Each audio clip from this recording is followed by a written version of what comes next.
എല്ലാവരുടെ ഭാഗത്തു നിന്നും അതിനുവേണ്ട അനുകൂലമായ നടപടികൾ ഉണ്ടാകണം. ഏതറ്റം വരെ പോകാൻ ഞങ്ങളെല്ലാവരും ഒറ്റക്കെട്ടായി മുന്നോട്ട് പോവുകയാണ്. അത് നാളെ കോടതിയുടെ വിധി എന്താണ് എന്ന് ആകാംക്ഷയോടെ കാത്തിരിക്കുകയാണ് ഈ നാട്. രണ്ടത്താണിയിൽ ഭൂഗർഭ നടപ്പാത അനുവദിക്കാത്തതിൽ പ്രതിഷേധവുമായി നാട്ടുകാർ രംഗത്ത്. സ്കൂൾ, ആശുപത്രി, പ്രധാന ഓഫീസുകൾ, ലൈബ്രറി തുടങ്ങിയവയെല്ലാം രണ്ടത്താണി പാതയുടെ ഇരുഭാഗങ്ങളിലുമായാണ് പ്രവർത്തിക്കുന്നത്.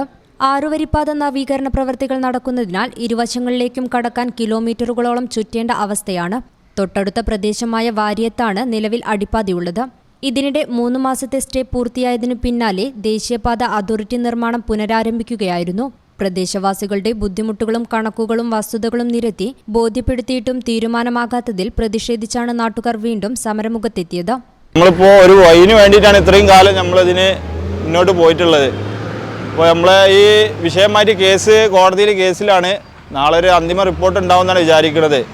അപ്പോൾ ഇല്ലയെന്നുണ്ടെങ്കിൽ ഇപ്പോൾ ഇന്നലെ നമ്മളിവിടെ ഒരുപാട് ജനങ്ങൾ കൂടിയിട്ട് പ്രതിഷേധം നടത്തിയിട്ടുണ്ട്. അപ്പോൾ ഇത് നമുക്ക് കിട്ടുന്ന ഒരു ഘട്ടമല്ല എന്നുണ്ടെങ്കിൽ അടുത്ത ഘട്ടത്തേക്ക് സമരം ഏത് രീതിയിൽ ഞങ്ങൾ മുന്നോട്ട് പോകാനുള്ള പരിപാടിയിലാണ്. എങ്ങനെയെങ്കിലും ഞങ്ങൾക്ക് ഇവിടുന്ന് കുട്ടികൾക്ക് അങ്ങോട്ട് കടക്കാനുള്ളൊരു വഴി ഇവിടെ നിർബന്ധമായിട്ട് വേണം. അത് NHAൻ്റെ ഭാഗത്ത് നിന്ന് ഞങ്ങൾക്ക് കിട്ടുന്നത് വരെ ഞങ്ങൾ എന്ത് പരിപാടിയാണെങ്കിലും മുന്നോട്ട് പോകാനാണ് ഞങ്ങളെ തീർമാനം. നഗരത്തെ രണ്ടാക്കി KNRC പ്രവൃത്തികളുമായി മുന്നോട്ടു പോയതോടെ വിവിധ സംഘടനകൾ ഹൈക്കോടതിയിൽ ഹർജി നൽകിയിരുന്നു. യാത്രാ ദുരിതത്തിന് പരിഹാരം കാണാത്തതിൽ കേന്ദ്ര സർക്കാരിനെ പ്രതിയാക്കിയായിരുന്നു ഹർജി. ഈ നമ്മുടെ നാട്ടിലെ തലമുറകളെ പഠിച്ചു വളർന്ന ഒരു 100-ലധികം വർഷം പഴക്കമുള്ള രണ്ടത്താണി GUP സ്കൂള് ഈ റോട്ടിൽ നിന്നും 75 മീറ്റർ അകലെയാണ്. പക്ഷേ നാഷണൽ ഹൈവേ അതോറിറ്റി കോടതിയിൽ പോലും മറ്റൊരു റോഡാണ് അങ്ങോട്ടുള്ള വഴിയായി കാണിച്ചത്. ഈ ഭാഗത്തുള്ള കുട്ടികൾക്ക് സ്കൂളിൽ പോകാൻ യാതൊരു മാർഗ്ഗമില്ല. അതുപോലെ ഈ പ്രധാനപ്പെട്ട ഇവിടെ PW റോഡാണ് തൊട്ട് ഒരു 5 മീറ്റർ അപ്പുറത്ത് കിടക്കുന്നത്. ആ റോഡിൻ്റെ പ്രാധാന്യമെന്ന് പറയുന്നത് കാടാമ്പുഴ ക്ഷേത്രത്തിലേക്ക് ഉള്ള വഴിയാണത്. നാഷണൽ ഹൈവേയിൽ കൂടെ ദീർഘദൂരം യാത്ര ചെയ്തു വരുന്ന ഒരു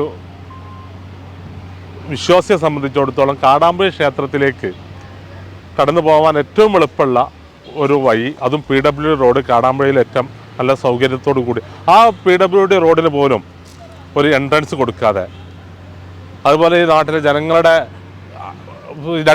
രണ്ടത്താണി അങ്ങാടിയെ ശരിക്കും 2 ഭാഗമാക്കി തന്നെ തിരിച്ചിട്ടുള്ള ഒരു വലിയ ഒരു ദുരന്തമാണ് വന്നിട്ടുള്ളത്. 2 ഭാഗങ്ങളും തമ്മിലുള്ള പള്ളികൾ ഇവിടെയാണ്, അതുപോലെ ക്ഷേത്രം ഈ ഭാഗത്താണ്, സ്കൂൾ ഈ ഭാഗത്താണ്, ഹോസ്പിറ്റൽ തൊട്ടടുത്ത് തന്നെയാണ്.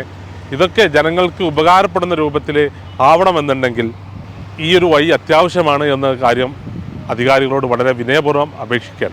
പരാതിക്ക് പരിഹാരം കാണുന്നതുവരെ ദേശീയപാത വിഭാഗത്തോട് റോഡ് പ്രവൃത്തി നിർത്തിവെക്കാൻ കോടതി നിർദ്ദേശം നൽകിയിരുന്നു. താൽക്കാലിക നിരോധനം വന്നതോടെ ഏറെക്കാലത്തെ ആവശ്യത്തിന് പരിഹാരം കാണുമെന്ന പ്രതീക്ഷയിലായിരുന്നു നാട്ടുകാർ. എന്നാൽ നിർമ്മാണം പുനരാരംഭിച്ചതോടെ പ്രതിഷേധം ശക്തമാക്കിക്കൊണ്ടാണ് നാട്ടുകാർ രംഗത്തെത്തിയത്.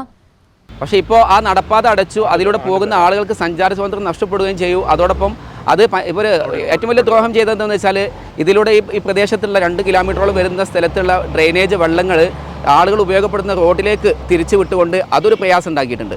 അപ്പോൾ ഈ പ്രദേശത്ത് അവർ വലിയൊരു ക്രൂരമായ നടപടിയാണ് NHA എടുത്തിട്ടുള്ളത്. ഇതുമായി news bureau, Puthanathani. Qatar golden diamonds, Calicut road, Valanchery main road.